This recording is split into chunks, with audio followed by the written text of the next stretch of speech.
আজকের এই যে র্যাপিড পাস এবং এমআরটি পাস, এটাকে যে অনলাইনে পদ্ধতিতে রিচার্জ করার যে কার্যক্রমটি, এটা আমরা নিয়ে এসেছি এবং এর মাধ্যমে মানুষের এই যে টিকিট কাটার যে ভোগান্তি, এই ভোগান্তি যেন দূরীভূত হয়, সেটি হলো আমাদের মূল লক্ষ্য। এখানে যেই জিনিসটি লাগবে সেটা হলো আমাদের দেখলাম যে এখানে 16টি স্টেশনে 32টি আপনার এই মেশিন স্থাপন করা হচ্ছে, এবিএম মেশিন। এই 32টি মেশিন কিন্তু সাফিসিয়েন্ট না।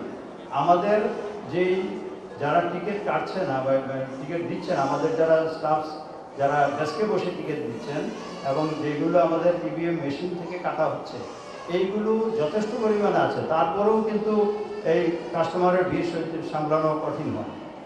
এখানে রিচার্জের যে সিস্টেমটি, প্রতিটি স্টেশনে 2টি করে মেশিন থাকবে। আমি মনে করি যে এটা আপাতত চালু হচ্ছে, ইন ফিউচার এটার সংখ্যা আরও ইনশাল্লাহ বাড়ানো হবে এবং মানুষ ঘরে বসেও রিচার্জ করতে পারবে।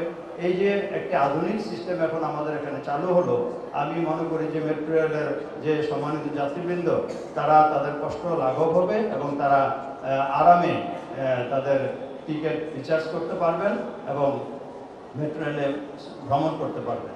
এখানে একটি জিনিস লাগবে, আমি ডিটিসিকে ইতিমধ্যে আমাদের সাথে কথা হয়েছে যে আমাদের যারা ওই আপনার রেলওয়ে মেশিনে যারা কাজ করবে তাদেরকে প্রশিক্ষণ দিতে হবে।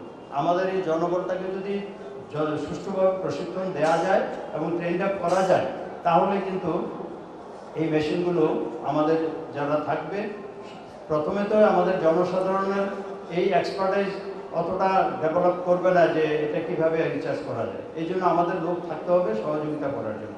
এই জন্য আমি ডিটিসিএ ম্যাডামকে অনুরোধ করব যে আমাদের কর্মকর্তা কর্মচারীদের যারা আছে, আমাদের পর্যাপ্ত জনবল আছে, আপনারা তাদের প্রশিক্ষণের ব্যবস্থা করবেন।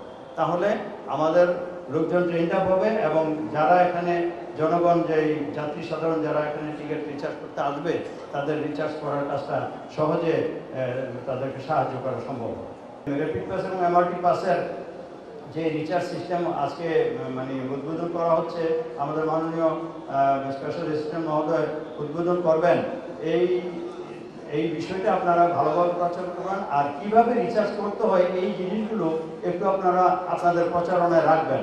তাহলে আমাদের দেশের যে যাত্রী সাধারণ যারা মেট্রো রেলের যাত্রী, তারা এই জিনিসটা তারা সহজেই বুঝে যেতে পারবে। বাসায় বসে আপনাদের লেখা পড়ে তারা কিন্তু নিজেরা এটা সক্ষমতা অর্জন করতে পারবে যে কীভাবে টিকিটটা রিচার্জ করা যায়।